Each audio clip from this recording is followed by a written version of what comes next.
Welcome everyone, this is Patrick Niels and you're listening to LOTRO Players News, where we take a look at lasers and LOTRO and here at LOTRO Players. And this week I'm joined by Krister Hello. and Sanswinda. Hello. Hello everyone. And guess what? It's a release notes week. I knew it. I think we got off easy last time. And I knew we were going to pay for it. After those two brief episodes. That's right. Looking Alright. forward to it. Alright, a special note. New anniversary event missions have finally arrived. The anniversary event includes 6 new missions, which can be accessed by speaking to the hooded stranger in the Prancing Pony while the anniversary event is active. These missions are available for characters above level 20, with delvings available at level cap. Enjoy these quests of yore in a new way. Completion of anniversary missions advances another lovely year, the anniversary daily wrapper, as well as daily mission wrapper. Note, the anniversary event continues until 3 a.m. Eastern on, well, it says May 27th, but I have heard that it has been extended until June 1st. And the reason is that last sentence where I said completion of the anniversary missions advances another lovely year and all that stuff. Well, yes and no. Mostly The intent, no right now. yeah, well, the intent was that if you did either a regular anniversary quest or an anniversary mission, that it would count as one of the 7 quests you needed to do for the wrapper. Somehow, 2 errors came in through this. One of them was that instead of needing 7, you now need 10. And the other is apparently you need 10 missions and 10 anniversary quests. So it fouled up royally. But then people were reporting, like, in the forums that they did 10 missions and 10 anniversary quests and still weren't getting the completion to move forward. So They were doing 10. Well, they could have done that in one day. it was taking the 2 days. Okay, it's taking 2 days. Right. Okay. So But anyway, it still wasn't advancing the quest. so still not advancing. So it's even worse than Sunny Stone was thinking the last time I heard them give a report on it. Then, Or they miscounted how many they did because there's no. or someone after the Christmas miscounted. attack. There's always that possibility, also. Anyway, it's not working as intended. So they're going to have to fix that in the next update. So because of that little problem in there, they're extending the anniversary to June 1st. Also, in news and notes, for the anniversary, an issue has been corrected in Year 9 Tales Gandalf quest where fireworks failed to appear. These fireworks now appear correctly. The number of ideal locations available for the anniversary quest sparking an interest has been increased. The mission wrappers on a mission weekly and on a continuing mission weekly have been reset. This was done to allow the missions associated with the anniversary event to count towards these quests. Well, I was hoping that at least, yes, that part of it is actually working properly. Now I think of it is because, yes, I did see those advancements whenever I did one of the anniversary missions. And in French, the Luck Stealer and Luck Maker anniversary titles now display the proper translations in French. As for Lalia's Market, the following bundles now contain their expected items. The bundles that have been previously acquired can now be opened. The Ornate Warrior's Shield Display Bundle, the Banners of Breeland Bundle, the World Traveler's Throw Rug Bundle, the All-Encompassing World Traveler's Runner Bundle, and the Cozy Cushions of Moria Bundle. The Tapestry of the Shield Maiden and Tapestry of the Myris, the left-facing and right-facing, now face the correct direction when placed on a hook. All items in the Warrior's Wall display bundle now face the correct direction when placed on a hook. The sideways tapestries of Lalia's Market are no longer sideways. Several new cosmetic two-handed axe appearances purchased in Lalia's Market were incorrectly configured to appear as one-handed weapons. They now correctly function and display as two-handed weapons. And the default orientation of the housing decorations painting of the old forest is now correct for all wall hooks. All right. All right. So that's I firmly believe Mike Hen had a hand in the hangings in the opposite directions, because that's often how directions are given, especially when we're doing a raid. Move left. Okay, no, I meant right. Oh, why is everybody dead? Okay. Oh yeah. Back concerning the anniversary missions that I spoke of earlier, those missions are all based on low-level quests. The classic quests that you did when you were a low level. So if you remember them, so they're scattered all over the low-level areas of where they're set. For example, the first one was a gift for the North. Do you remember that? Do you remember that classic quest? I think it took place in the North and had something to do with a gift, if I'm not mistaken. It's one that's set near Needle Hole, where you have to deal with some dour hands that have captured a troll that they want to send as a gift to Angmar.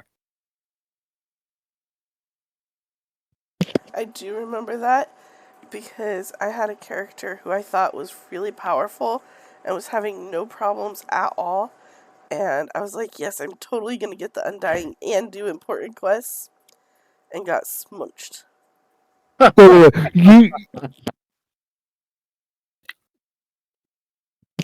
Needle Hole by a troll. Yep. Yeah, if I remember correctly, that can be a real tricky one unless you're a couple of levels. Real tricky one to solo unless you're a couple of levels above it or something like that. I mean, it wasn't red when I tried it, but it was. Wasn't red. That doesn't give me a warm fuzzy feeling about your chances. I think it was yellow or orange. By the time I got to the end of the if I remember correctly, I have no trouble with that quest when it's white. It was not white. It was not blue. Okay. It was not green. It was not green. Yeah. Was it red? It was not red either. Yeah. Anyway, so it was a tricky bit one. The second one is a rare vintage, which is the one where all those goblins had stolen the wine inside of an elven vineyard. Oh yeah. Yeah. The third one is when that's where I first encountered my problem with misunderstanding light damage on my minstrel, who was elven, and I thought that meant it was not as heavy of damage, and so I did not use any light damage while trying to complete that quest for the first time, and it was really difficult.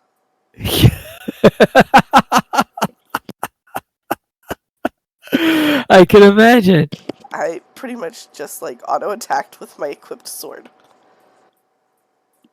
Okay. I don't know why it was taking so long, and then somebody else came through and killed the things, and I was like, thank you. Yeah. The third one is Lalia's Safe Passage.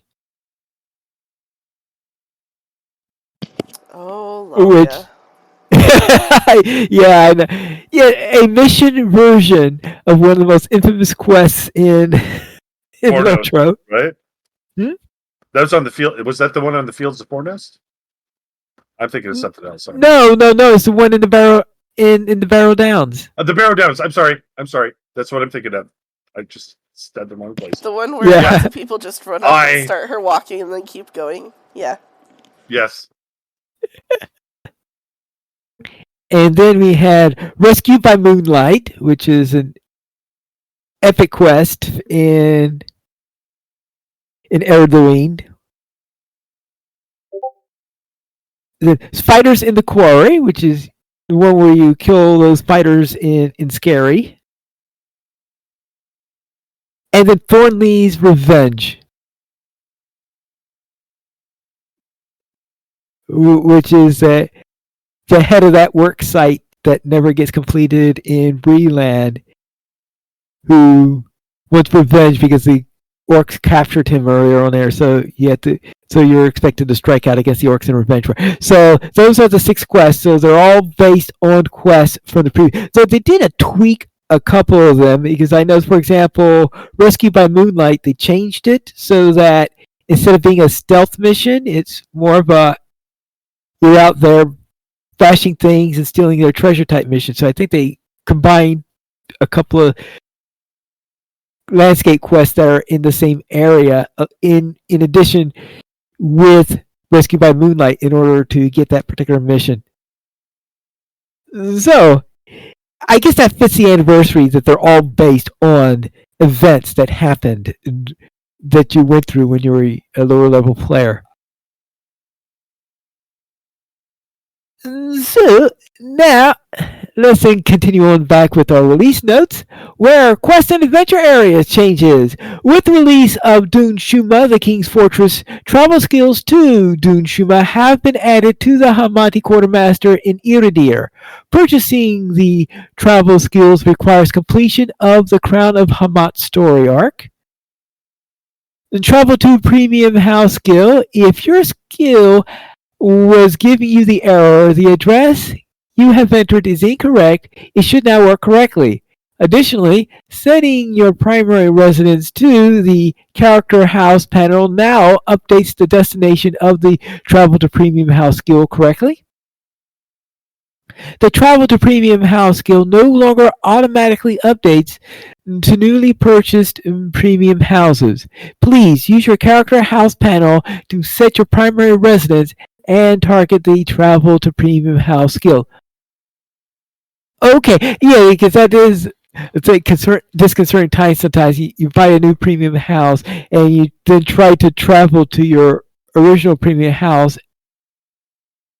using the travel skill, and it wound up sending you to the new house because it automatically overrode it. Fix an issue in the Crown of Hamat quest as sabotaging Kur Azar, wherein Suburzi was visible outside the assault on Kuran. Nizigurm in Emular now has the correct radar images. We have updated the summoned orcs coming out of the orc tunnels in Delvings to correctly show the attack skills in the corresponding color.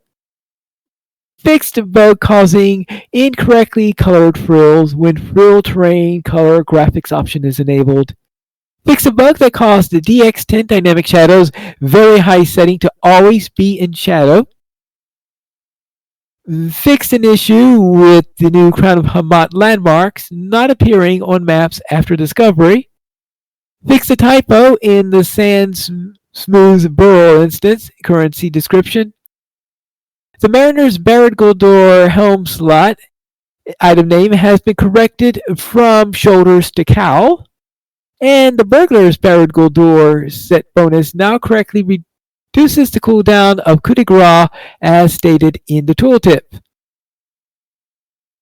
As for instances, several instance currencies for level 150 can now be exchanged for one another at relevant quartermasters. A cold iron token can be exchanged for 3 sandworm copper tokens. 10 sandworm copper tokens can be exchanged for 1 cold iron token. So as you can see here, switching it to 1 and then switching it back is going to be counterproductive. Any iron signet from Utog Bur becomes 2 cold iron tokens.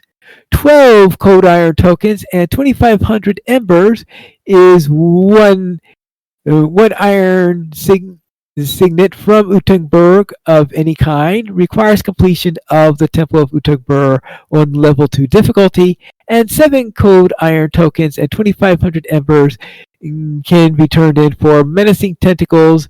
Requires completion of the depths of Makta Corvo on tier 3 difficulty. Sword Hall and Warpen chests now correctly drop Fellowship tradable loot. Sama's Ghoul.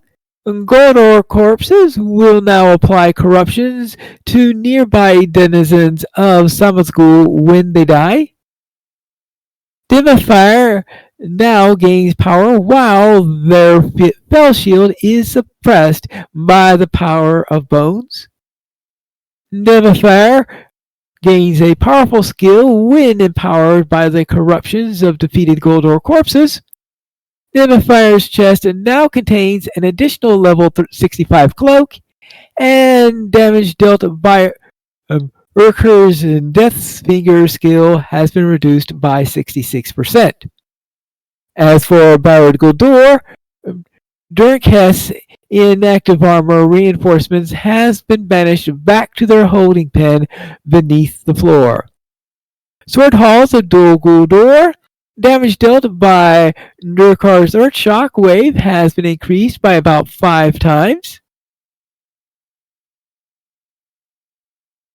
5 times? Apparently. Okay. Maybe it was more of a whisper. It must have used to be a whisper sign. It must have been a rather weak attack if they're gonna if they're gonna do that. And the Temple of Utagbur, Thurnheen, Coblog's stolen strength can now only stack up to 12 times max. And as for the Inner Sanctum, we permanently disabled 2 skills previously used in the Tier 3 Boss 6 fight in the Inner Sanctum. After resetting combat for Azagoth, the Aladi or Garash player skills now properly reset and address an issue that could cause the last boss of the Utugberg raid to not behave properly. And that's it for this week's updates. That was update 44.1, which was released on May 14th. Now, they are expecting to release update 44.2 next week. And in that, they expect to fix the problem that they're having with the anniversary quest wrapper.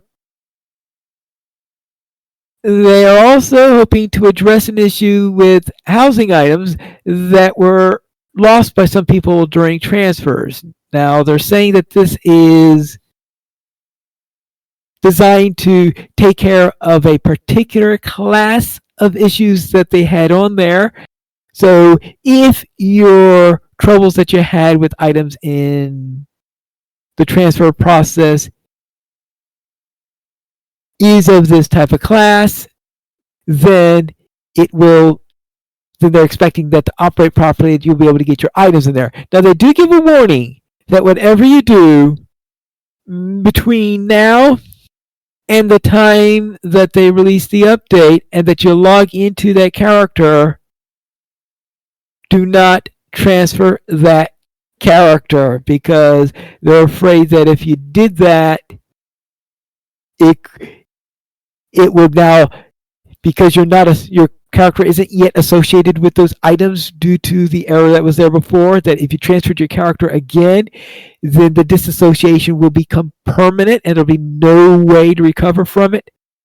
For this reason, they are delaying the opening of Steam for at least another week. And because they want to make sure that the transfer items problem that they had is fixed before they open the floodgates and have people transferring to another server and all. And finally, when the update comes up, when the worlds come up after the update, they'll start the next legendary item reward season, which means that if you want to claim any rewards, if you have any rewards that still need to be claimed, claim them before the worlds go down on Wednesday so that you will be able to collect them, because if you don't before then, they're going to be lost, because anything not claimed before the reset on there, as usual, will no longer be accessible. So claim your rewards before the next update. And I believe, as I said earlier, the anniversary event has been extended through June 1st. Also note that the Forester event is available now, and it is going to be running until May 21st. Now comes the more controversial stuff, if you didn't consider any of that controversial.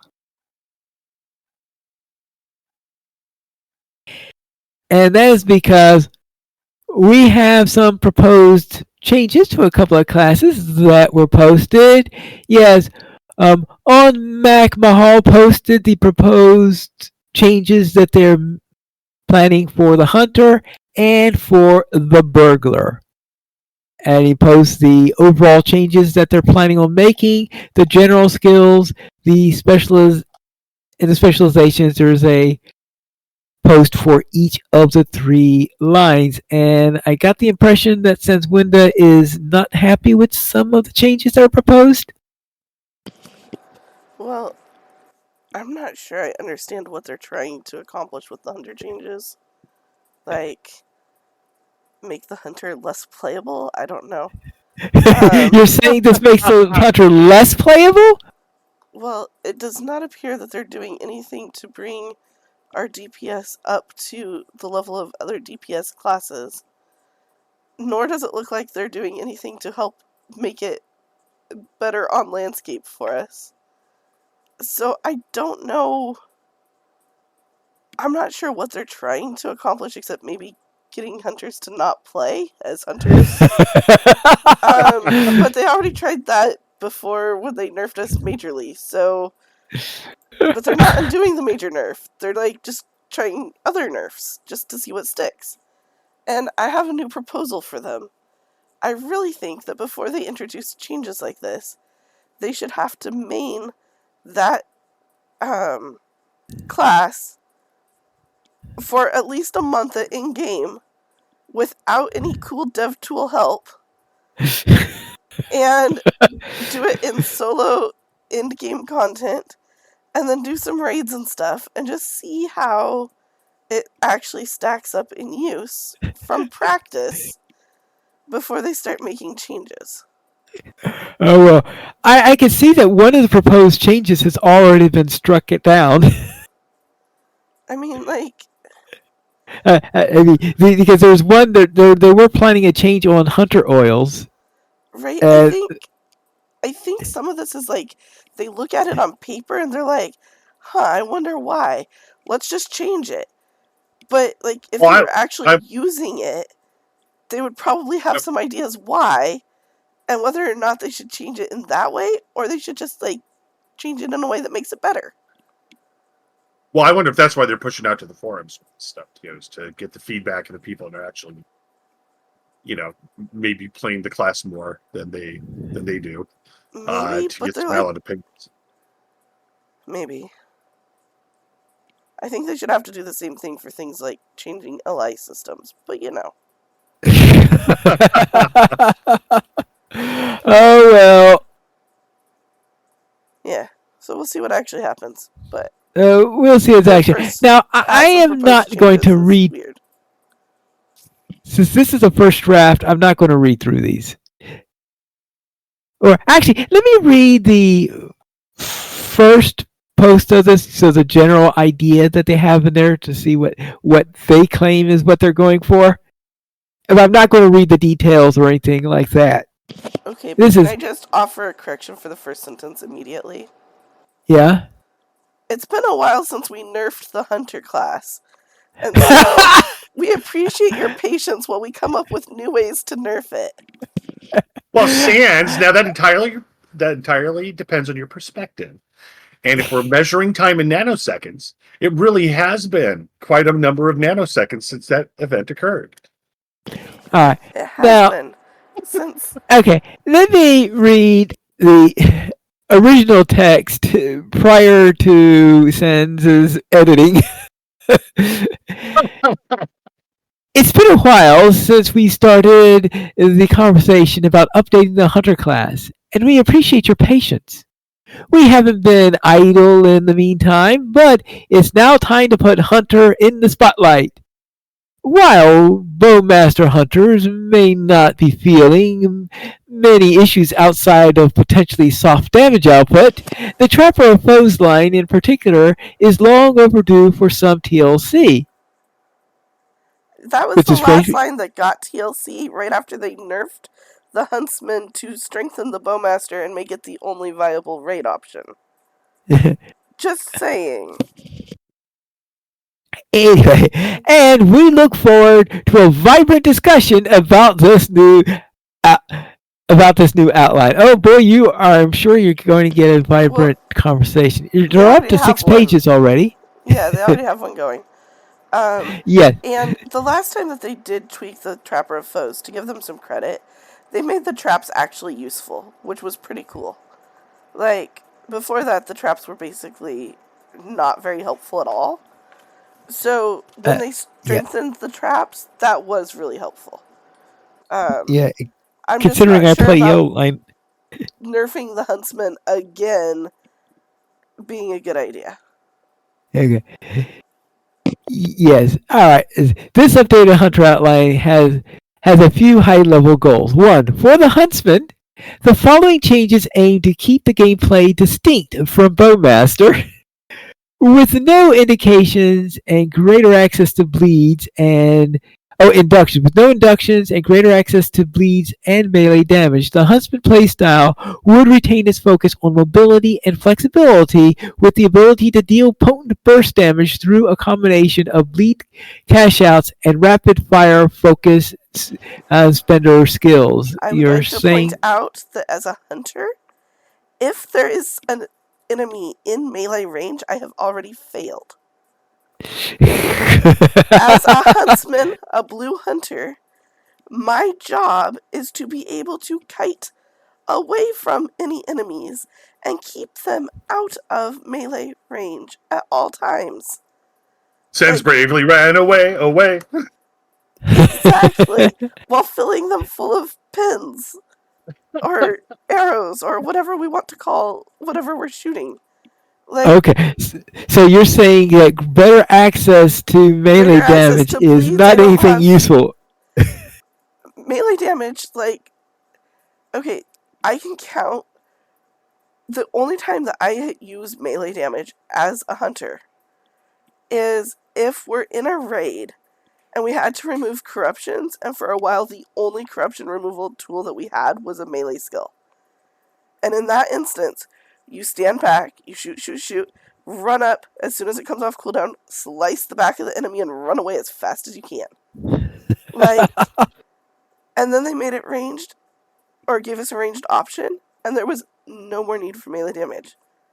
Like, if I end up in a situation where I have to do melee damage, I have failed as a hunter. I'm just saying. That's true.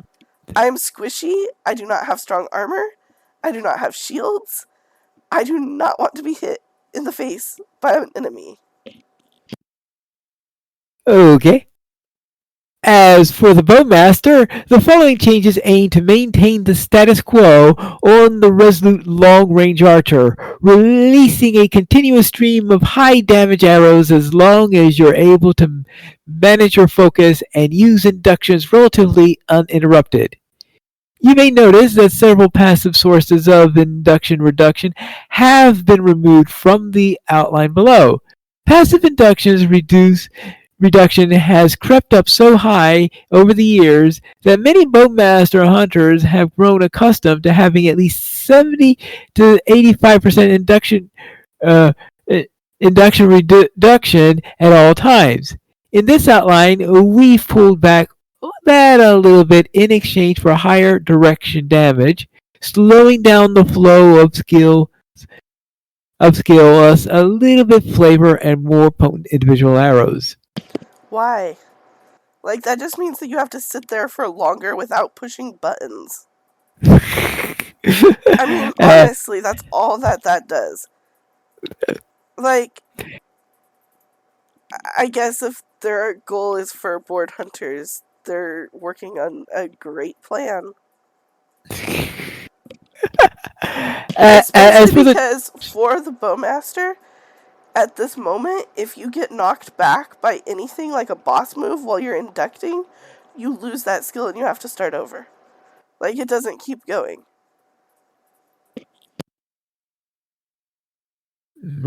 And as for the trapper of foes, the following changes aim to overhaul this specialization into one capable of matching other true support specializations, such as the Yellow Line Lore Master, Burglar, or Mariner.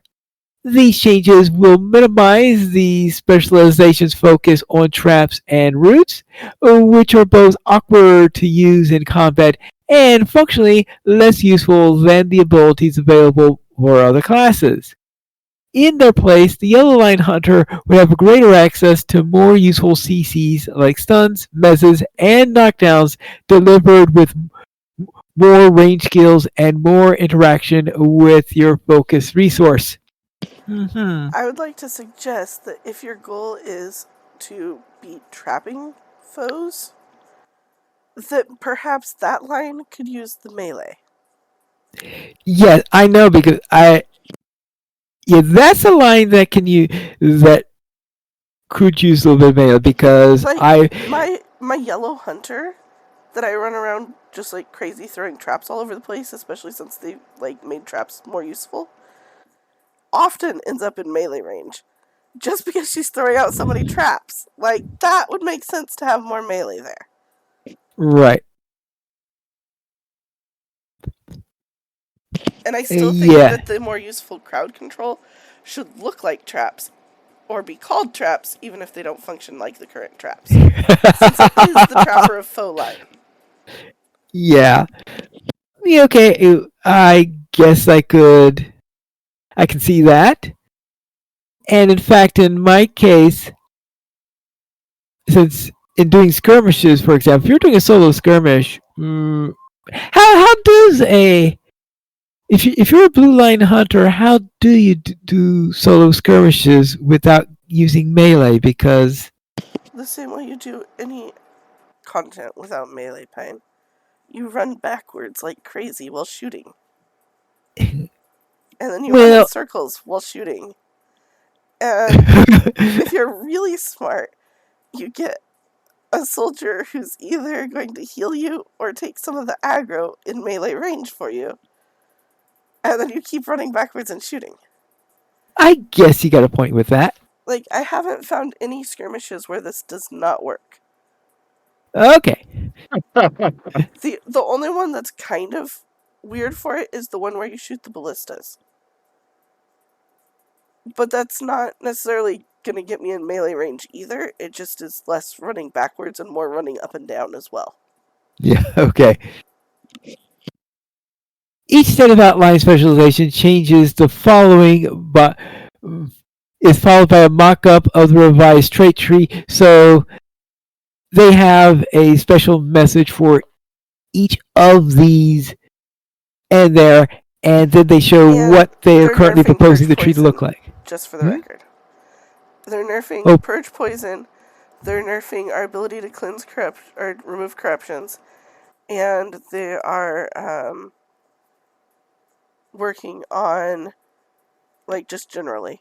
And they're negating a bunch of our ally legacies that are stances. I think the reason why Purge Poison is getting nerfed is they did not want something that powerful to have no induction in it, and people have been demanding a no induction Purge Poison, I think, for a while. Well, I mean, I don't care if it has induction. I care if it burns you to the ground. But I think one of their goals is to have no inductions while in motion. Well, yeah, it seems like it's not going to have an animation. Yeah, so that it's not going to root you, which is nice. But it's going to have a longer cooldown, it's going to remove less effects, and then they're also, like, nerfing our abilities to, like, heal ourselves and increase our power as we're going. So it's kind of weird.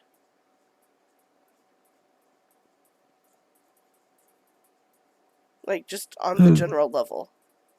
Like, they're All like, right. you are going to just be less viable solo hunters. Congratulations. Now, what's the current starting speed increase from Find the Path? 15. Okay, so Find the Path is one of the few items that's actually getting a buff in this year. Where's that getting a buff? Well, it looks like the starting is going to become 25%. Where? It's near the bottom of the general skills area.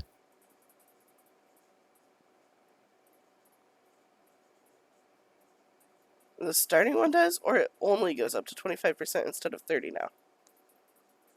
Well, it says Like, Find the Path will increase 25% by default, but does that by mean like we can't increase it anymore? default means starting. Okay. Yeah. Fair. I know that's They didn't include anything in there about how much you could level it up, so. Yo, you're saying, oh, maybe they were might just moving be that. nerfing it, yeah. Like increasing it for 2 lines and nerfing it for 1. I don't know. We'll have to see. We will have to see. Anyway, that's the hunter, but they also are making some changes to the burglar. I don't know. I noticed that the burglar one seems to be getting half the replies of the hunter one, so maybe it's a little bit less controversial. It's been a minute. Yeah, it's been a minute since the last read about possible burglar changes.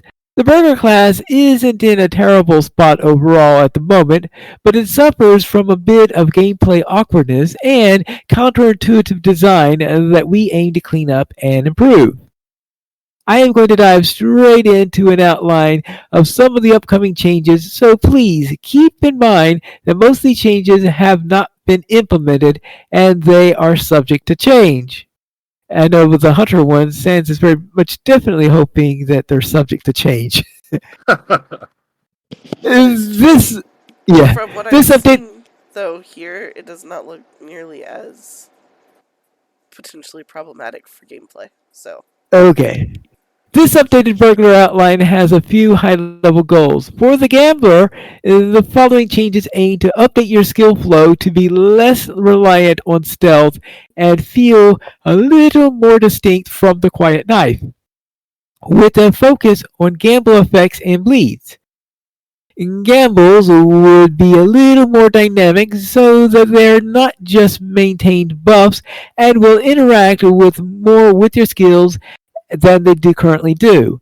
Importantly, blue and green gambles would be buffs applied to the burglar rather than debuffs applied to your target. For the quiet knife, the following changes aim to remove your reliance on positional to deal adequate damage and make it a little easier to get your critical hit chain started through skill combos while removing gambles and making your core gameplay more distinct from gamblers. And for the Mischief Maker, the following changes aim to update your overall kit to better match the effects and potency of Yellow Line Lore Masters and the other support specializations. And these changes would all Yellow Line Lore Masters right now. Yeah. These changes would also clean up some awkward and frustrating skill inductions, such as those with skills that currently apply to minor and major rent armor. Tricks and trick removal skills in particular are statistically potent, but not very fun or interesting to use in practice.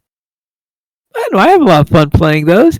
Half your tricks are not useful in the vast majority scenario. Well, there is that. And trick removals treat tricks as a very limited commodity, despite the fact that tricks have minimal cooldowns. Additionally, burglar debuffs potency would be drawn back to line with other classes by removing Trickster's ability to double apply tricks, as well as by tricks becoming mutually exclusive even between multiple burglars. In other words, they're making tricks much harder in order to do. Right. They do not want a whole pack of yellow birds running around the Aha. landscape together. They're like they're Okay. But it's the okay. See,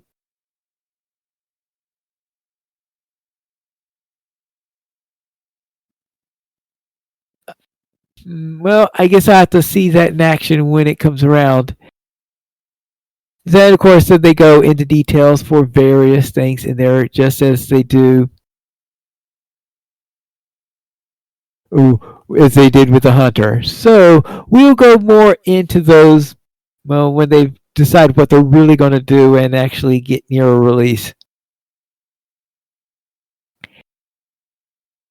And we also had an episode of We Have a Cave Troll, and that episode has been posted to YouTube. We provide a link to the article that leads to the YouTube item in there.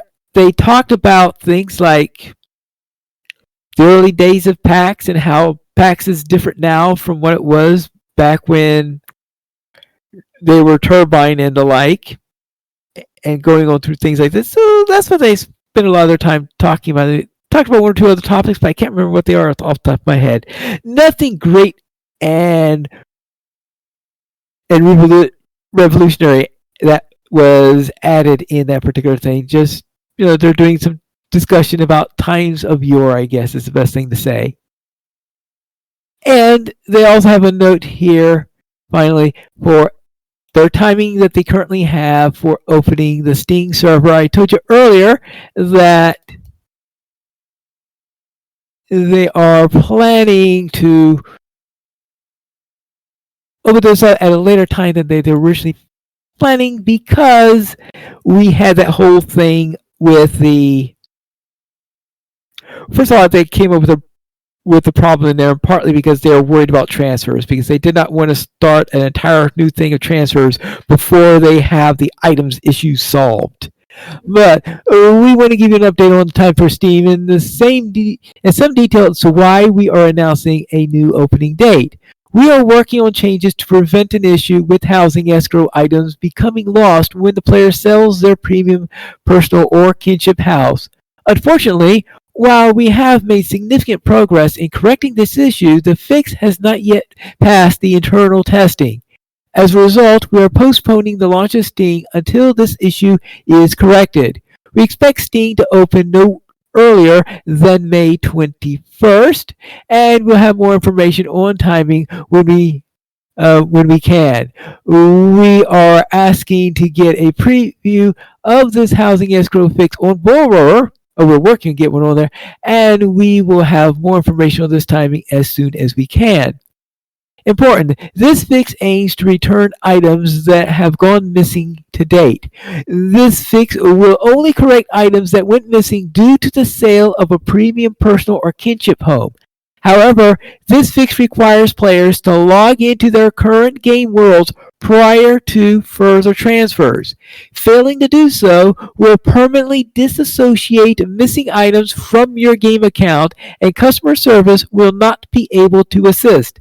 Therefore, it is extremely important that players log into a game world once this fix is in place prior to any further transfers. Players currently transferring should remove all hooked items and place them into character storage, and remove all items from any small premium personal storage chests prior to any shared items transfer. We encourage all players to not conduct any shared transfers unless they remove these items and place them into character storage. We will have more information on the timing of transfers from Dark Worlds and rotating transfers between 64-bit worlds in the future. In other words, they don't want to open up that can of worms until they've got Sting up and running and transfers going on over that side, and that's not going to happen until they fix this transfer issue. They should make some crazy rule that if it does become disassociated, someone else just gets it. Somebody who's like working really hard on cleaning out their housing storage keeps getting it full again and is really, really unhappy. Like, every time I empty my chest, it gets filled up again with all of these goblin pictures and danger signs. I can't think why this is happening to me.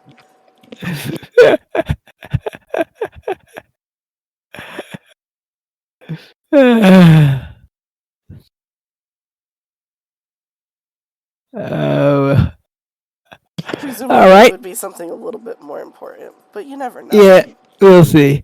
Anyway, that is it for the news for this week. So let's go into our store sales. Krister, what's on sale this week? New to the LOTRO store, Legacy of Morgoth and map carryalls. Make May a month of Morgoth. Legacy of Morgoth and the new map carryalls are now available for purchase with LOTRO points. Unleash your potential. Get 25% off deed boosts, universal solvents, universal morale and power potions, and this is now through May 22nd. The weekly coupon is for enhanced XP supply. Coupon code ENHANCEIT, ENHANCEIT. This is also through May 22nd. Whee! All right. That's like my dramatic reading. All right, thank you for that. So, let's then head into our week in gaming. Krister, what were you up to? Well, as I puttered around the anniversary, lighting fireworks and mainly just riding around on my big fat horse to show how cool I was reminded that my favorite glitch of all time is what was the it was a set you got from that place. Oh my goodness, I can't believe I just forgot that. But anyways, the glitch is if you wear this particular helmet with this particular hooded cloak, the helmet, your entire head disappears. And what's really cool about it, I think you guys have seen me wear this before, is that Yes. the interior of the helmet is all chainmail, and so the only thing you see is like an empty space in the chainmail on the back of the head. That has to be my favorite glitch because my storyline with Krister has always been that he is kind of half here, half in shadow. And so the idea of this costume being an empty, basically showing the shadow side where you can't even see him. I always loved that. I feel like that glitch found me intentionally. So that was my. I was just thinking about that and thought I'd share it. It was my favorite glitch in LOTRO is the glitch that made my head disappear. And then you became a glitch wraith. Glitch Wraith. I'm gonna have to use that. I can almost feel a clothing line coming on with that one. And then in Starship Evo, I just decided to sit down. I have 3 creative maps and I've never played the game. I've just built ships. That's the only thing I've done. I sat down and I counted. I've finished maybe 5 ships where they're functional. And I have built 412 ships across these three maps. So I was thinking it was the equivalent of the Exegol fleet when Lando shows up. And so I really wish I could complete things more. But every time I start something, I have 10 more ideas and then start something else. And then this last week, Helldivers came out with some new content, which was a lot of fun. Enshrouded came out with some new content, which was a lot of fun. And so overall, it was kind of an active, fun gaming week. Sans, what were you up to? I did some anniversary questing, and then I patched LOTRO, and then I did some more anniversary questing, and I counted the wrapper all the way up to 7 of 7, and nothing happened, and I kind of panicked, and then found out that was a known bug. Oh, no. But yeah, I did lots of gifting and some setting off of fireworks this week in LOTRO. And I did some crafting and fishing in ESO, and ran through a couple of public dungeons with Corindus, which was a lot of fun. And I did some forgetful farming in Stardew Valley, because I kept forgetting what I was doing because I have been sick. Oh, So Okay. that was interesting, and that world might just be a little bit odd for a while. How was your week, Pine Leaf? All right. Well, I ran the new anniversary missions so I could see what they were like. And as I said earlier, they're all based on various quests that you do before you're level 20 in there. So that means if you're over level 20, you can now revisit those quests at level. You can revisit those quests at level and run them as a mission. Also, my lore master continued along with the story of the Crown of Hamat. So I'm still working on that particular storyline in there. And in Stardew Valley, on the beach farm that I have, I completed the community center. So that's nice. And this time I managed to complete the community center before the end of the second year. So I'm sure that Grandpa will be very happy about that. And that concludes my week in gaming. If you would like to contact us and give us any feedback, you can send a message to podcast@loachplayers.com. The Players Alliance has 2 shows on Saturdays at 8:30 p.m. Eastern Time. We record the Loach Players News and we record DDO Players News when Drac is available. You guys choose for our shows at loachplayers.com/live. And that's all for tonight. And this is Pilot Needles reminding you to skirmish responsibly.